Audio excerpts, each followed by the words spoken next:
રાસાયણિક પ્રક્રિયાઓ એનો બીજો ભાગ. આપણે પહેલા ભાગની અંદર ભૌતિક ફેરફાર, રાસાયણિક ફેરફાર, રાસાયણિક પ્રક્રિયા અને તે કેવી રીતે થાય છે તેની ચર્ચા કરી. હવે આપણે આગળ આ લેક્ચરની અંદર રાસાયણિક સમીકરણ અને તેના માટેના નિયમોનો અભ્યાસ કરીશું. આપણે પહેલા લેક્ચરની અંદર રાસાયણિક પ્રક્રિયાઓની વ્યાખ્યા જોઈ. રાસાયણિક પ્રક્રિયાની વ્યાખ્યા જોઈ. શું હતી એ વ્યાખ્યા? કે જે પ્રક્રિયા દરમિયાન રાસાયણિક ફેરફારો થાય છે તે પ્રક્રિયાને રાસાયણિક પ્રક્રિયા કહેવાય છે.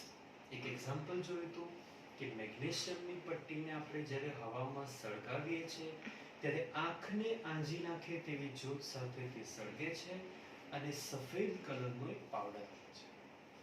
પણ આ પ્રક્રિયાનું જ્યારે આપણે શબ્દોમાં વર્ણન કરીએ છીએ ત્યારે આ વર્ણન ખૂબ લાંબુ થઈ જાય છે. આથી રાસાયણિક પ્રક્રિયાને ટૂંકમાં એટલે કે સંક્ષિપ્ત સ્વરૂપમાં દર્શાવવા માટેની પદ્ધતિને રાસાયણિક સમીકરણ કહેવામાં આવે છે. શું કહેવાય છે? તો કે રાસાયણિક પ્રક્રિયાને ટૂંકમાં એટલે કે સંક્ષિપ્ત સ્વરૂપમાં દર્શાવવાની પદ્ધતિને આપણે શું કહીશું? રાસાયણિક સમીકરણ કહીશું. બરાબર છે? ટૂંકમાં એટલે કે સંક્ષિપ્ત સ્વરૂપમાં દર્શાવવાની જે પદ્ધતિ છે એને રાસાયણિક સમીકરણ કહીશું. દાખલા તરીકે આપણે જે એક્ઝામ્પલને શબ્દોમાં વર્ણન કર્યું એને ટૂંકમાં દર્શાવીએ કે મેગ્નેશિયમની જે પટ્ટી છે એને ઓક્સિજનની હાજરીમાં તમે ગરમ કરો તો મેગ્નેશિયમ ઓક્સાઇડ બને છે. બરાબર છે? તો સિમ્પલ ડેફિનેશન છે રાસાયણિક સમીકરણ કોને કહેવાય? રાસાયણિક પ્રક્રિયા એને ટૂંકમાં દર્શાવવાની પદ્ધતિ. હવે રાસાયણિક પ્રક્રિયાને લખતી વખતે કેટલાક નિયમોનું પાલન કરવામાં આવે છે. કેટલાક નિયમોનું પાલન આપણે કરવું પડે છે. એ નિયમો ભણતા પહેલા રાસાયણિક પ્રક્રિયામાં ભાગ ભજવતા ઘટકો વિશેની માહિતી લઈએ. તો રાસાયણિક પ્રક્રિયાની અંદર બે પ્રકારના ઘટકો હોય છે. એક જેને આપણે કહીએ છીએ પ્રક્રિયકો અથવા અંગ્રેજીમાં એને કહેવાશે રિએક્ટન્ટ. પ્રક્રિયકો. તો પ્રક્રિયકો કોને કહીશું? રાસાયણિક પ્રક્રિયામાં ભાગ લેતા ઘટકો ને પ્રક્રિયકો કહીશું. ઉદાહરણમાં જુઓ કે મેગ્નેશિયમ અને ઓક્સિજન એ રાસાયણિક પ્રક્રિયામાં ભાગ લે છે એટલે એ આપણા પ્રક્રિયકો થશે. બરાબર છે? પ્રક્રિયકો થશે. તો રાસાયણિક પ્રક્રિયામાં જે ઘટકો ભાગ લે છે તેને પ્રક્રિયકો કહેવાય. બીજો એક ઘટક છે નિપજ, જેને આપણે કહીશું પ્રોડક્ટ. પ્રોડક્ટ કોને કહેવાય? તો કે રાસાયણિક પ્રક્રિયાના અંતે જે ઘટક ઉત્પન્ન થાય છે, તેને આપણે શું કહીશું? નિપજ કહીશું. અને આપણું જો એક્ઝામ્પલ છે એના કિસ્સામાં આપણો નિપજ થશે મેગ્નેશિયમ ઓક્સાઇડ. બરાબર છે? તો પ્રક્રિયક જે પ્રક્રિયામાં ભાગ લે છે, નિપજ જે પ્રક્રિયા દ્વારા પેદા થાય છે કે પ્રક્રિયા દ્વારા ઉત્પન્ન થાય છે. બરાબર? રાસાયણિક સમીકરણ તો કે રાસાયણિક પ્રક્રિયાને ટૂંકમાં દર્શાવવાની પદ્ધતિ એટલે રાસાયણિક સમીકરણ કહેવાય. રાસાયણિક સમીકરણમાં ભાગ લેતા બે ઘટકો છે, પ્રક્રિયકો છે અને નિપજ છે. બરાબર? હવે આપણે આગળ ચર્ચા કરીએ કે પ્રક્રિયા લખતી વખતે કયા નિયમોનું ધ્યાન રાખવું જોઈએ.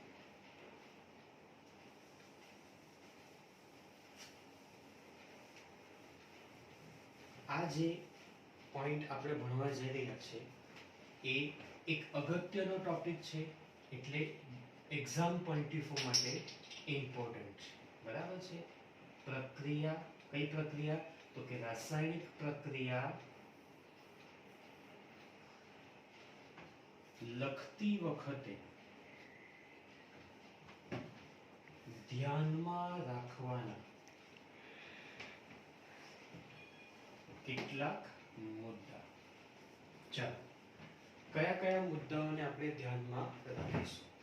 તો પહેલો મુદ્દો છે કે રાસાયણિક પ્રક્રિયા લખતી વખતે પ્રક્રિયકોને હંમેશા ડાબી બાજુ લખાય છે.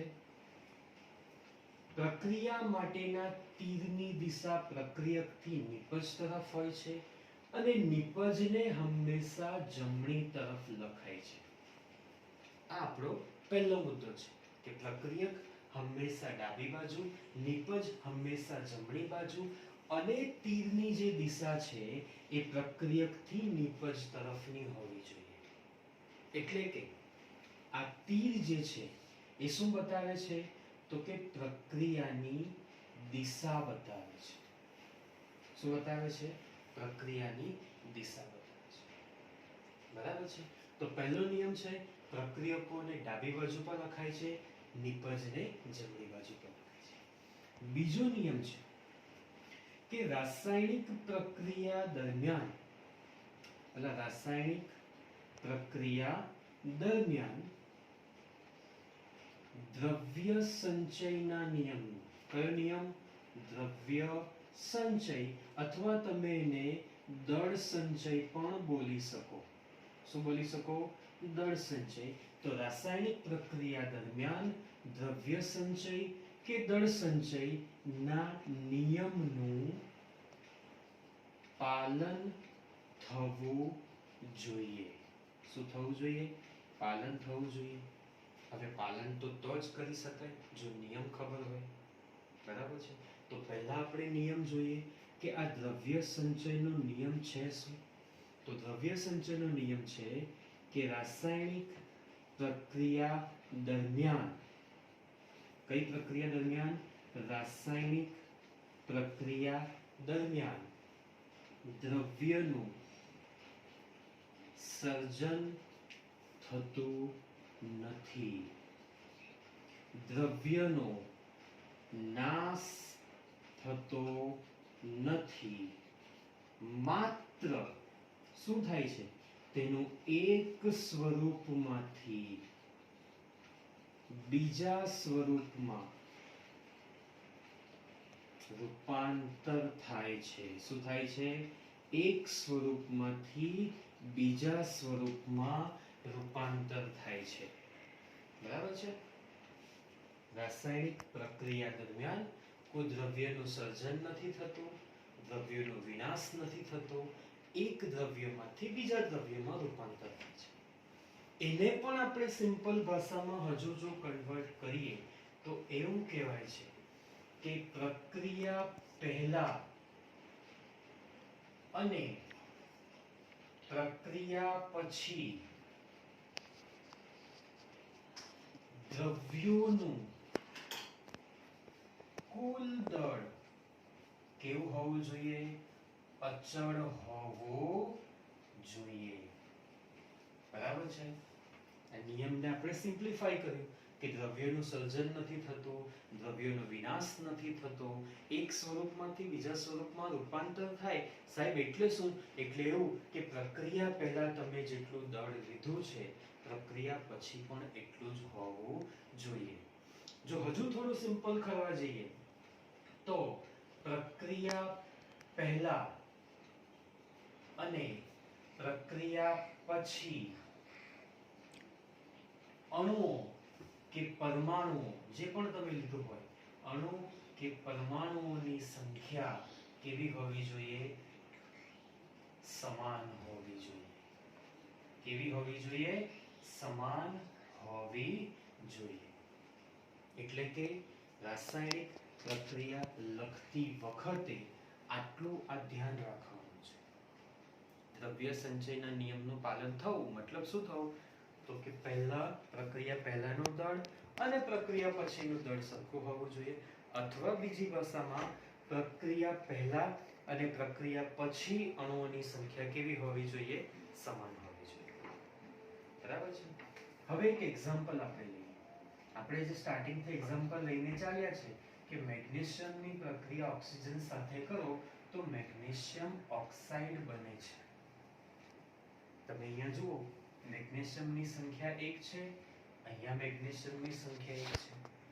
ઓક્સિજનની સંખ્યા અહીંયા 2 છે, અહીંયા ઓક્સિજનની સંખ્યા 1 જ છે. એટલે આ સમીકરણ દ્રવ્ય સંચયના નિયમનું પાલન કરતો નથી. માટે આ સમીકરણને અસંતુલિત સમીકરણ કહેવામાં આવે છે. કેવું સમીકરણ કહેવાય? અસંતુલિત સમીકરણ કહેવાય. અને જો સમીકરણ અસંતુલિત હોય તો તે ખોટું તો નહીં પણ અસંતુલિત હોય તો સાયન્ટિફિકલી તમે એને સાચું ના ગણી શકો. કારણ કે તમારે નિયમ મુજબ એને શું કરવું પડે? સંતુલિત કરવું પડે. હવે રાસાયણિક સમીકરણને સંતુલિત કેવી રીતે કરાય છે એની ચર્ચા આપણે નેક્સ્ટ લેક્ચરમાં કરીશું. અત્યારે આપણો જે ટોપિક છે કે કયા કયા નિયમોનું ધ્યાન રાખવાનું છે એને કન્ટિન્યુ કરીએ. બરાબર છે. 2 નિયમ ભણી ગયા. પહેલો નિયમ શું? પ્રક્રિયા ડાબી બાજુ પર, નિપજ જમણી બાજુ પર. બીજો નિયમ શું? દ્રવ્ય સંચયના નિયમનું પાલન થવું જોઈએ. એટલે કે પ્રક્રિયા પહેલાનું દળ અને પ્રક્રિયા પછીનું દળ સરખું હોવું જોઈએ. ત્રીજો નિયમ એવો છે કે રાસાયણિક પ્રક્રિયાની અંદર ભાગ લેતા ઘટકોની ભાગ લેતા ઘટકોની જે ભૌતિક અવસ્થા છે, શું છે? ભૌતિક અવસ્થાને કૌંસમાં દર્શાવાય છે. બરાબર છે. રાસાયણિક પ્રક્રિયાની અંદર ભાગ લેતા જે ઘટકો છે એની જે ભૌતિક અવસ્થા છે એ ભૌતિક અવસ્થાને આપણે કૌંસમાં દર્શાવીએ છીએ.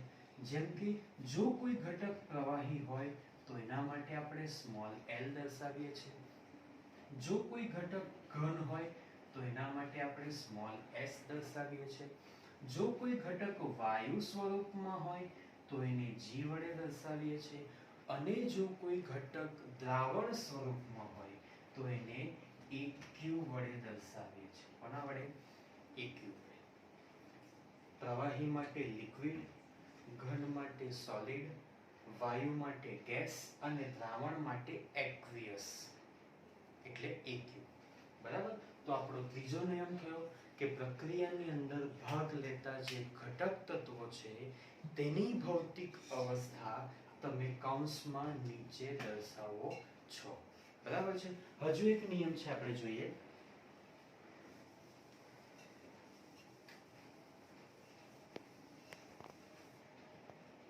કેટલીક રાસાયણિક પ્રક્રિયા એવી હોય છે. ચોથો નિયમ શું છે? ચોથો નિયમ કે કેટલીક રાસાયણિક પ્રક્રિયાઓ એવી હોય છે જે ચોક્કસ ભૌતિક પરિસ્થિતિમાં થતી હોય છે. એટલે એને થવા માટે ચોક્કસ તાપમાન જોઈએ, ચોક્કસ દબાણ જોઈએ, ચોક્કસ ઉદ્દીપક જોઈએ. તો આ જે ચોક્કસ ઘટકો છે, જો કોઈ રાસાયણિક પ્રક્રિયા ચોક્કસ ભૌતિક પરિસ્થિતિમાં થતી હોય, ક્યાં થતી હોય? ચોક્કસ ભૌતિક પરિસ્થિતિમાં થતી હોય તો આ પરિસ્થિતિને તીરની ઉપર અથવા તમે તીરની નીચે દર્શાવી શકો છો. દાખલા તરીકે નાઇટ્રોજન છે અને હાઇડ્રોજન છે, બંને જ્યારે ભેગા થાય તો એમોનિયા બનાવે છે. હવે આ પ્રક્રિયા જે છે એ આયન ઉદ્દીપકની હાજરીમાં થાય છે. એટલે આ ઉદ્દીપકને તમે તીરની ઉપર, ઉદ્દીપક એટલે શું પાછું? તો ઉદ્દીપક એટલે એવો ઘટક જે પ્રક્રિયામાં ભાગ નથી લેતો પણ પ્રક્રિયાની ઝડપને વધારે છે. એક કોચ જેવું કામ કરે છે. કોચ હોય કોઈ પણ ટીમનો, એ રમતમાં ભાગ નથી લેતો પણ રમતને સુધારે છે. એવી રીતે ઉદ્દીપક એ પ્રક્રિયામાં ભાગ નથી લેતો પણ પ્રક્રિયાને ઝડપી બનાવે છે, પ્રક્રિયાની ઝડપમાં ફેરફાર કરે છે. તો આ ઉદ્દીપક એક સ્પેશિયલ કન્ડિશન છે જેને આપણે ક્યાં લખ્યું તો કે તીરની ઉપર કે નીચે લખ્યું. બરાબર છે. તો રાસાયણિક પ્રક્રિયા લખતી વખતે આ 4 નિયમોનું આપણે ધ્યાન રાખવાનું છે. પહેલો નિયમ શું છે કે પ્રક્રિયકને ડાબી બાજુ પર, નિપજને જમણી બાજુ પર અને પ્રક્રિયકની થી નિપજ તરફ તીરની દિશા હશે. બીજો નિયમ શું છે તો કે દ્રવ્ય સંચયના નિયમનું પાલન થવું જોઈએ, એટલે કે પ્રક્રિયા પહેલા અને પ્રક્રિયા પછી દળ કે અણુઓની સંખ્યા સરખી હોવી જોઈએ. ત્રીજો નિયમ છે કે જો ભૌતિક અવસ્થા, જે પણ ઘટકો ભાગ લે છે એની જે ભૌતિક અવસ્થા છે એને કૌંસમાં આપણે દર્શાવીશું. અને છેલ્લો નિયમ છે કે પ્રક્રિયા જો કોઈ ચોક્કસ પરિસ્થિતિની અસર હેઠળ થતી હોય તો તે ચોક્કસ પરિસ્થિતિને આપણે તીરની ઉપર અથવા નીચે દર્શાવીશું. તો વિદ્યાર્થી મિત્રો, આપણે આજે ચર્ચા કરી રાસાયણિક સમીકરણ અને તેના લખવા માટેના નિયમોની. નેક્સ્ટ લેક્ચરની અંદર આપણે ચર્ચા કરીશું રાસાયણિક સમીકરણ સંતુલિત કેવી રીતે બને. રાસાયણિક સમીકરણને સંતુલિત બનતા આપણે શીખીશું, ઘણા બધા એક્ઝામ્પલ જોઈશું. તો મળીએ નેક્સ્ટ લેક્ચરમાં.